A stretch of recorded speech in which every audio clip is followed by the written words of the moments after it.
जय हिंद दोस्तों, मैं जावेद हिंदुस्तानी एक बार फिर से आप सभी का अपने YouTube चैनल उम्मीद एकेडमी 2.0 पर एक नए टॉपिक के साथ स्वागत करता हूं। आज की टॉपिक बड़े ही जबरदस्त, बड़े ही धमाकेदार, बड़े ही इंटरेस्टिंग, बड़े ही फैक्चुअल वाली है।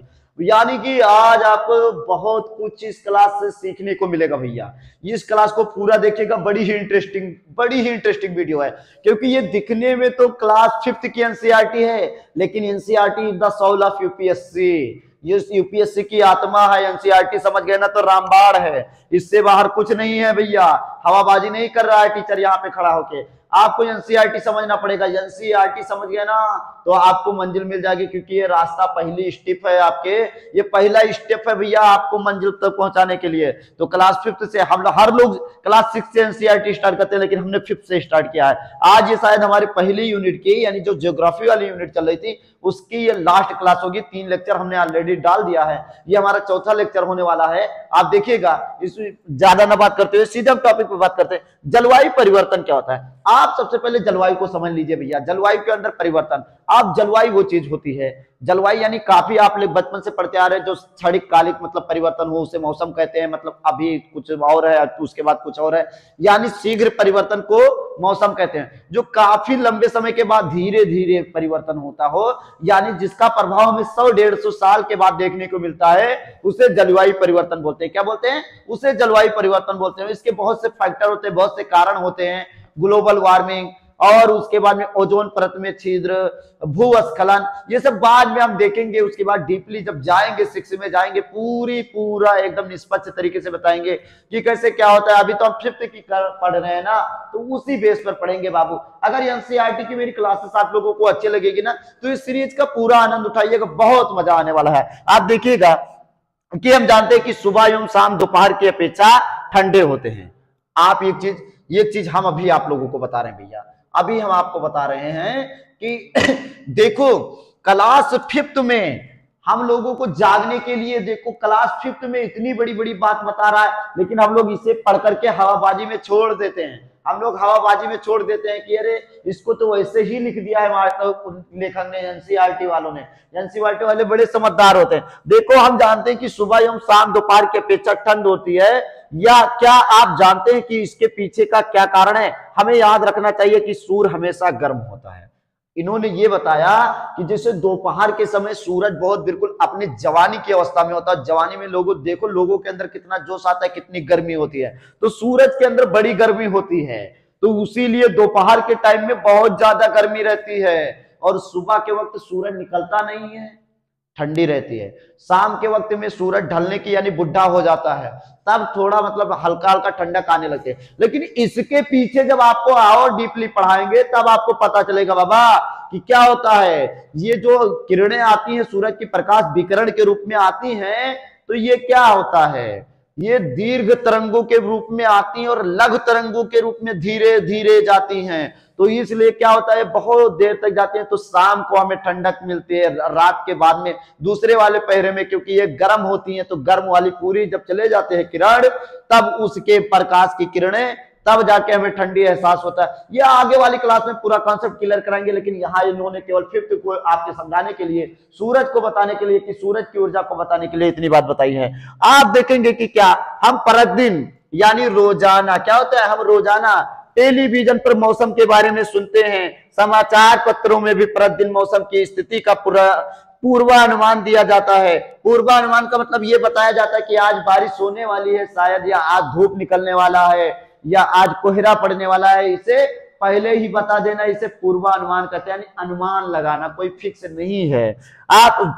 हम जानते हैं कि मौसम परिवर्तनशील होता है। परिवर्तनशील का मतलब भैया बहुत जल्दी बदल जाना, क्या यार, बदलना जाना मौसम की तरह, यानी बदलने वाला, बड़ा परिवर्तनशील होता है। कभी यह उष्ण एवं शुष्क रहता है। उष्ण का मतलब क्या होता है बाबा? उष्ण का मतलब होता है कि जो हमेशा मतलब जैसे कि उष्ण हल्का रूखा रूखा, और शुष्क मतलब एकदम सूखा रहता है। तो कभी यह शांत रहता है, कभी एकदम नॉर्मल रहता है, कभी तेज हवाएं चलती हैं। किसी स्थान पर मौसम में शीघ्र यानी अचानक से परिवर्तन हो जाता है, तो किसी स्थान पर लंबे समय तक कायम रहता है। क्या कभी आपने सोचा है कि मौसम क्या है? तापमान, आर्द्रता, हवा, सूर्य ताप, बादल आदि की मिश्रित दशाओं को मौसम कहा जाता है। क्या? ये चीज देखिएगा, तापमान, आर्द्रता, हवा, पानी, आज सभी दशाओं का मिश्रित अवस्था मौसम कहलाता है। क्या? मौसम कहलाता है। आप लोग जानते हैं मौसम कभी बदलेगा भाई?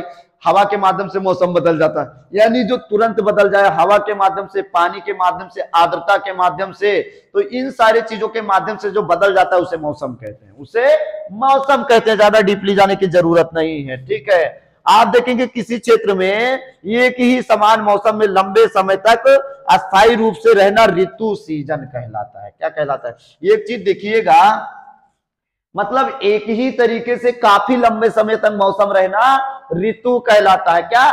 ऋतु कहलाता है। आप लोग जानते हैं ऋतुएं 4 प्रकार की होती हैं, शीत ऋतु, बसंत ऋतु, गर्मी वाली और क्या बोलते हैं पतझड़ वाली। तो इस तरीके से ये ऋतुएं होती हैं, यानी इनका 3-3 महीने का जो होता है ड्यूरेशन होता है। तो इसी को हम जो काफी यानी 2, 3, 4 महीने तक जो मौसम रहे उसे हम ऋतु कहते हैं। क्या कहते हैं बाबा? जो 3-4 महीने तक लगातार रहे उसे हम ऋतु कहते हैं। क्या कहते हैं? उसे हम ऋतु कहते हैं। ये चीज मुझे पता है कि आप लोगों के समझ में बहुत आसानी से आ गया होगा, इसीलिए हमने क्लास 5th की एनसीईआरटी उठाई है भैया। इससे बाहर कुछ नहीं। देखो, जब हम एनसीईआरटी पढ़ाएंगे और आपने ईमानदारी से पढ़ लिया तो इससे बाहर कुछ नहीं होने वाला है। कोई भी एग्जाम होगा उसके बाद याद करोगे छोटे से लुल्लू से टीचर को, ठीक है। आप देखेंगे कि क्या होगा, उसके बाद देखेंगे, आप देखेंगे कि मानव के जीवन को प्रभावित करने वाले कारकों में जलवायु का बहुत महत्वपूर्ण स्थान होता है। अरे भैया कहां जा रहे हो, गुस्सा हो ना यार। ये क्या होगा, क्या इसके लिए आप देखेंगे कि मानव के जीवन को प्रभावित करने वाले कारकों में जलवायु का बहुत महत्वपूर्ण स्थान होता है, जैसे भोजन, वस्त्र, आवास, आर्थिक क्रियाकलाप एवं किसी स्थान की जलवायु को प्रभावित करने वाले कारक निम्नलिखित हैं। आप लोग देखेंगे कि इसमें बता रहा है कि जैसे जिस तरीके से जलवायु होगी उसी तरीके से आदमी क्या करेगा, उसी तरीके से खाना खाएगा। ठंडे जलवायु वाले प्रदेश में होगा तो गर्म खाना खाएगा, गर्म कपड़ा पहनेगा। जिस तरीके से आज में गर्म कपड़ा पहनो, यहाँ हल्का हल्का ठंडी पड़ रही है, क्या बाबा, तो इस तरीके से अगर आदमी गर्म प्रदेश में होगा तो हल्के कपड़े पहनेगा, ठंड खाना ज्यादा खाएगा, ठीक है। इस तरीके से आप देखेंगे मसाले कम खाएंगे। तो ये इस तरीके से सारा का सारा उसी तरीके से ठंडे वाले क्षेत्रों में रहेगा और उसी तरीके से अपने घरों को बनाएगा। आप देखेंगे जहां पे स्नोफॉल्स होता है वहां पे ढलान वाली छतें बनाई जाती हैं, क्योंकि बर्फ इस पे गिरे और सीधे जमीन पे गिर जाए और वहां पे बर्फ इकट्ठा ना हो। अगर सलाट बिल्कुल छत रहेगा तो वहां पे बर्फ इकट्ठा हो जाएगी, जिससे उनके घर धंस जाएंगे। तो ये सारा का सारा सिस्टम किस पे डिपेंड करता है? मानसून पे डिपेंड करता है। आपने सही बताया, किस पे डिपेंड करता है? मानसून पे डिपेंड करता है। आप देखेंगे भूमध्य रेखा से दूरी, आपको हमने पिछले वाली कक्षा में बता दिया था कि पृथ्वी के बीचों बीच से जो रेखा गुजरती है उसे भूमध्य रेखा कहते हैं। यानी भू मतलब जमीन, यानी मध्य का मतलब बीचों बीच से, जो जमीन के बीचों बीच से गुजरती है उसे भूमध्य रेखा कहते हैं। क्या कहते हैं? उसे भूमध्य रेखा कहते हैं। तो भूमध्य रेखा पर सूर्य की किरणें वर्ष भर लंबवत यानी सीधे पड़ती हैं, इसलिए भूमध्य रेखा के आसपास के क्षेत्र बहुत गर्म होते हैं। ज्यों ज्यों हम भूमध्य रेखा से ध्रुव की ओर बढ़ते हैं, यानी ऊपर जाते हैं और नीचे आते हैं उत्तर की तरफ और दक्षिण की तरफ, तो क्या होता है, ज्यों ज्यों त्यों त्यों सूर्य की किरणें तिरछी होती जाती हैं तथा गर्मी की मात्रा कम होती जाती है। तो इसलिए भूमध्य रेखा से दूर अक्षांश बढ़ने पर तापमान कम हो जाता है। इसमें कोई बड़ी बात इन्होंने नहीं बताई। इन्होंने बताया क्या होता है भैया, समझिएगा। भूमध्य रेखा पर आप देखेंगे कि भूमध्य रेखा पे यानी सीधे सूर्य की किरणें पड़ती है, तो वहां के आसपास क्षेत्रों में बहुत गर्मी पड़ती है। जैसे जैसे उत्तरी ध्रुव या दक्षिणी ध्रुव की तरफ आएंगे आप, तो वहां पे सूरज की किरणें सीधी नहीं पड़ने के कारण वहां पे ठंडी पड़ती है। वहां पे क्या पड़ती है? ठंडी पड़ती है, जिसके कारण वहां के मौसम अलग होंगे, वहां की जलवायु अलग होगी। सीधी सी बात, जो भूमध्य रेखा से जितनी दूर होगा वहां पे गर्मी उतनी ही कम होगी। सीधी बात, बस। क्या यार, कुछ नहीं है इसमें। आप देखेंगे तापमान के आधार पर ग्लोब पर 3 ताप कटिबंध मिलते हैं। ग्लोब पर कितने? 3 ताप कटिबंध मिलते हैं। उष्ण कटिबंध मतलब क्या होता है बाबा? जो कर्क रेखा यानी जो 23 डिग्री, यहां पे आप देखेंगे भूमध्य रेखा से 23 डिग्री इधर और 23 डिग्री नीचे की तरफ जो ये रेखाएं होती हैं, यानी भूमध्य रेखा से 30 डिग्री उत्तर 23 डिग्री दक्षिण, तो ये कर्क और रेखाएं होती हैं। तो इनका क्या होता है? कर्क रेखा, भूमध्य रेखा और मकर रेखा के मध्य ये जो उष्ण कटिबंध पाया जाता है, ये कर्क और मकर रेखा यानी 23.5 ऊपर 23.5 नीचे, तो यहाँ पे हमारा उष्ण कटिबंध यानी बहुत ज्यादा गर्मी वाला प्रदेश पाया जाता है, बहुत गर्मी वाला तट पाया जाता है। उसके बाद में देखेंगे दूसरा जो हमें मिलेगा दूसरा वाला बता रहे हैं भैया, दूसरा वाला क्या है, दूसरा वाला देखेंगे बता रहे हैं, दूसरा वाला समशीतोष्ण कटिबंध।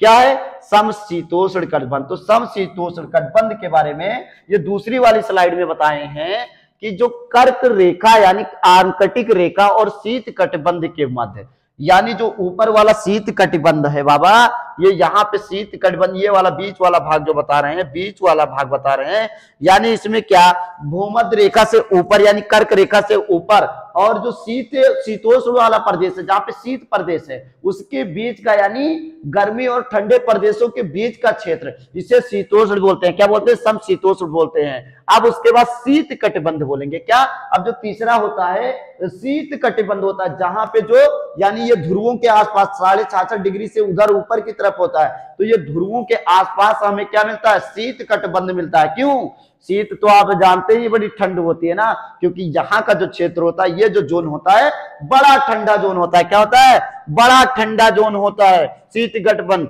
आर्कटिक अंटार्कटिक एवं ध्रुवों के मध्य, देखे क्या, यानी ध्रुवों के मध्य में देखेंगे। ये आर्कटिक और अंटार्कटिक ये क्या है, ये इधर और इधर ये क्या है भैया, 66.5 के नीचे ये बर्फ का पूरा भंडार ही तो है। तो बर्फ पे क्या तुम्हें वहां लॉलीपॉप वो गर्म वाली चिकन चिल्ली मिलेगी, नहीं मिलेगी ना, बर्फ का ढेला। क्या खाओगे, बर्फ का ढेला खाओगे। तो इसलिए उसके बाद देखेंगे दूसरा चीज इन्होंने बताया, उच्चावच क्या होता है। उच्चावच, सीधी बात यार, उच्चावच मतलब ऊंचा नीचा स्थान। क्या है यार, उच्चावच का अर्थ है समुद्र तल से किसी स्थान की ऊंचाई, यानी ऊंचाई और निचाई को उच्चावच बोलते हैं। समुद्र तल से किसी की कितनी ऊंचाई है, कितनी गहराई है, इसी को उच्चावच बोलते हैं। क्या बोलते हैं, उच्चावच बोलते हैं। किसी स्थान की जलवायु को प्रभावित करने में अक्षांश की भूमिका बहुत महत्वपूर्ण होती है। हमने बताया था पिछली वाली क्लास में कि कौन अक्षांश, कितने अक्षांश रेखा पर स्थित है कौन सा देश। तो यानी 66.5 से उधर होगा तो शीत होगा, बीच में होगा तो शीतोष्ण होगा, और उसके बाद में और नीचे 23 डिग्री के आसपास में होगा तो उष्ण कटिबंध होगा। ये सब निर्धारित कौन करता है, अक्षांशीय रेखा करती है भैया। आज यह क्या हो रहा है, आज की क्लास इतनी इंटरेस्टिंग है क्योंकि मैं थंबनेल भी लगवा दूंगा कि ज्योग्राफी की सबसे शानदार क्लास, ज्योग्राफी की सबसे शानदार क्लास, क्योंकि ये क्लास आप समझ गए तो 6, 7, 8 बिल्कुल लॉलीपॉप बना के खा जाएंगे यार आप। उसके बाद देखेंगे कि क्या, समुद्र तल से कोई भी स्थान जितना ऊंचा होगा उतनी ही ठंडक होगी। अरे भैया वो तो हमारे बच्चे पहले से जानते हैं, तुम ना बताओ भैया, तुम ना बताओ, मेरे बच्चे बहुत पहले से जानते हैं कि क्या, जो जितना ऊंचा होगा समुद्र तल से जो स्थान, उतना ही वहां पे ठंडक होगी। क्यों, क्योंकि ऊंचाई बढ़ने पर क्या होता है, घनत्व क्या होता है, कम हो जाता है, वहां पे बर्फ बहुत ज्यादा रहती है। क्या होती है, बर्फ बहुत ज्यादा रहती है। बर्फ वहां वर्ष भर ढकी रहती है, क्योंकि वहां सूर्य की किरणें या एकदम बिल्कुल ऐसे सीधे नहीं पड़ के लंबवत पड़ती हैं, तो इसलिए वहां से सूर्य की किरणें सीधे नहीं पड़ती हैं, तो बर्फ ढका रहता है वर्ष भर। ये ना बताओ, हमारे बच्चे बहुत जानते हैं। तो जैसे कि इसलिए मैदानी क्षेत्रों की तुलना में पर्वतीय क्षेत्र अधिक ठंडे होते हैं। जैसे दिल्ली में शिमला की तुलना में अधिक गर्मी होती है। हाँ भैया, शिमला पहाड़ी क्षेत्रों में है, हाँ सही बताया आपने। क्या बताया, हिमाचल प्रदेश की राजधानी शायद है शिमला, हाँ जानते हैं आप लोग। तो ये शिमला में देखेंगे, शिमला क्योंकि वो पहाड़ी पर्वतीय क्षेत्र है और पर्वतों पर क्या होता है, बर्फ जमी रहती है, तो वहां ठंडा प्रदेश नहीं होगा तो क्या दिल्ली में होगा, दिल्ली में नहीं होगा। ये सही कह रहे हैं। और आप देखेंगे उसके बाद ये बता रहे हैं कि उसी के साथ साथ ये देखिएगा, अब ये तो आप जान ही गए। अब उसी, अरे भैया क्या चल रहा है स्लाइड में यार तुम हाँ, अब देखो ये बताना चाहता है कि समुद्र तट के निकटवर्ती स्थानों में यानी समुद्र के नजदीक वाले स्थानों में जलवायु शीतोष्ण रहती है, समशीतोष्ण रहती है। यानी समुद्र के तट के, यानी जो समुद्र तट होता है वहां पे क्या होता है, यहाँ पे समशीतोष्ण जलवायु रहती है। यानी कभी ठंडी कभी गर्मी, जैसे कभी मौसम क्या होता है, गर्मी का मौसम होता है तो क्या होता है, ये समुद्र हल्का हल्का सूख जाता है ना, तो इसके पास में क्या होता है, गर्मी वाला मौसम आ जाता है। और कभी कभी बर्फ ज्यादा पिघलने की वजह से, मतलब जैसे कि बर्फ ज्यादा जम जाने के कारण क्या होता है, ठंडे वाले क्षेत्रों में मतलब ठंडी पड़ने के कारण यहाँ पे ठंडी, तो इसलिए समशीतोष्ण रहता है। दूसरी ओर जो स्थान समुद्र से जितना अधिक दूरी पर होता है वहां की जलवायु उतनी ही कष्टप्रद होती है। हाँ भैया, बड़ी कष्टप्रद होती है, अर्थात उन क्षेत्रों में अधिक गर्मी या अत्यधिक सर्दी पड़ती है। क्यों, क्योंकि जैसे जो गर्मी, ये समुद्र जो होता है ये ऑब्जर्व करता है, क्या करता है, ऑब्जर्व करता है, उसके बाद में अपने क्या ऊर्जा को छोड़ता है, तो इसलिए गर्मी और ठंडी का बराबर टेम्परेचर। लेकिन समुद्र से काफी दूरी पर रहेंगे ना, तो ये ऑब्जर्व नहीं करेगा, सीधे या तो गर्मी पड़ेगी, सीधे या तो ठंडी पड़ेगी। तो इसलिए क्या होता है, जो समुद्र से जितनी दूरी पर होगा अत्यधिक हुआ तो सर्दी पड़ेगी या तो गर्मी पड़ेगी। दिल्ली या अमृतसर में ग्रीष्म काल में अधिक गर्मी तथा शीत ऋतु में अधिक सर्दी पड़ती है, जबकि चेन्नई और कोलकाता समुद्र के निकट होने के कारण वहां ना अधिक गर्मी पड़ती है और ना ही अधिक सर्दी पड़ती है। इस प्रकार ही जलवायु समशीतोष्ण जलवायु का कहलाती है, यानी जहां पे समान होता है कोई चीज, जहां पे कोई चीज समान होता है, यानी सर्दी भी हो गर्मी हो बराबर, ना तो सर्दी ज्यादा ना तो गर्मी ज्यादा। आप लोग देखो भूगोल ये मत गलती मत कीजिएगा, ये भूगोल कोई आम सब्जेक्ट नहीं है। भूगोल बड़ा फैक्चुअल, बड़ा ही साइंटिफिक सब्जेक्ट है।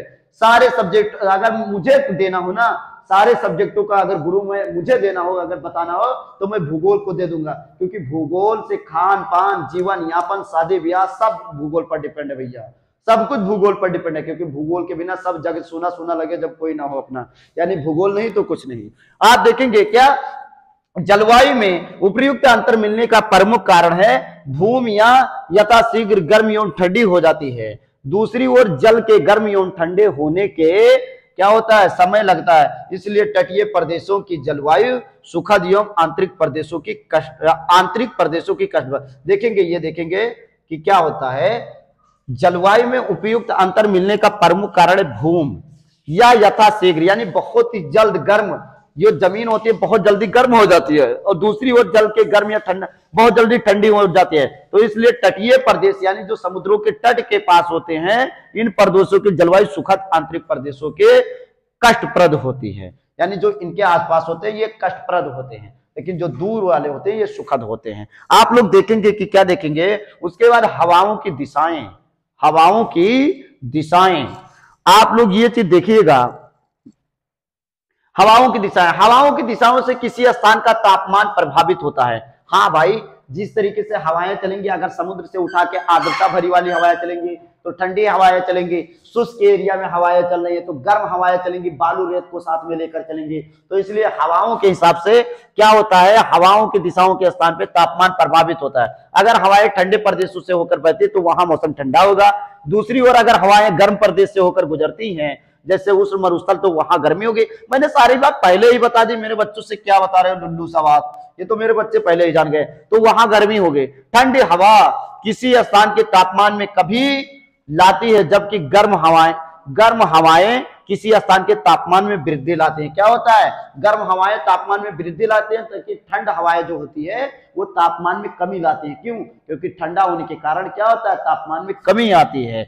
समुद्र से स्थल की ओर बहने वाली हवाएं ठंडी एवं आर्द्रता युक्त होती है। यानी समुद्र से क्या होगी, ठंडी हवाएं जलवाष्प लेकर चलेंगी ना, तो समुद्र से स्थल की ओर चलने वाली हवाएं ठंडी, यानी ठंडी जल के क्या होता है, इनके अंदर जलवाष्प होता है, तो बहने वाली ठंडी एवं आर्द्रता युक्त यानी नमी युक्त हवाएं होती हैं। ये नमी युक्त हवाएं होती हैं। तो इतनी बात आप लोग समझ गए। आप तीसरे वाले में देखिएगा, होती है इन हवाओं में प्राय समुद्र तटीय भागों में वर्षा होती है। क्या होती है, इन्हीं हवाओं से समुद्र के तटीय वाले इलाका में जाकर के ये हवाएं क्या होती है, ऊपर की तरफ उठने लगती हैं और हल्की हो जाती हैं और वाष्पीकरण होकर संघनित होकर के वर्षा कराने लगते हैं। क्यों?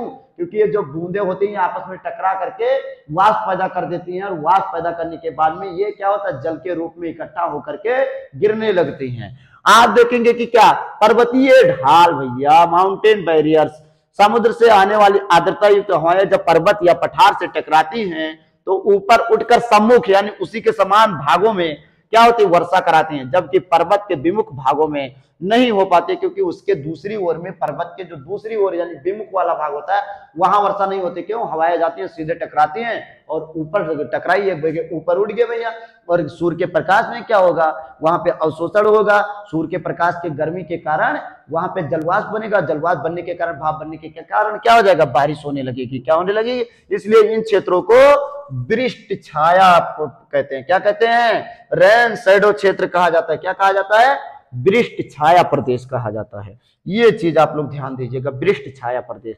कौन से भागों को? जो पर्वतीय क्षेत्र होते हैं, समुद्र के तट से आने वाली आर्द्रता युक्त हवाएं पर्वत या पठार से टकराती हैं तो वो ऊपर उठकर सम्मुख भागों में वर्षा करती हैं, जबकि पर्वत के विमुख भागों में वर्षा नहीं हो पाती। इसलिए इन क्षेत्रों को वृष्टि छाया क्षेत्र कहा जाता है। भूमध्य रेखा एवं कर्क रेखा के बीच स्थित कटिबंध, क्या उष्णकटिबंध आप लोग बताएं यार। वातावरण की स्थितियां किस पे, मौसम पे डिपेंड होती हैं। कुछ महीनों एक समान रहने वाली वातावरणीय दशाएं ऋतु कहलाते हैं। क्या कहलाती हैं? ऋतु कहलाती हैं। लंबे समय तक एक स्थान में विशेष उपलब्ध होने वाली वातावरणीय दशाएं जलवायु कहलाती है। क्या कहलाती है?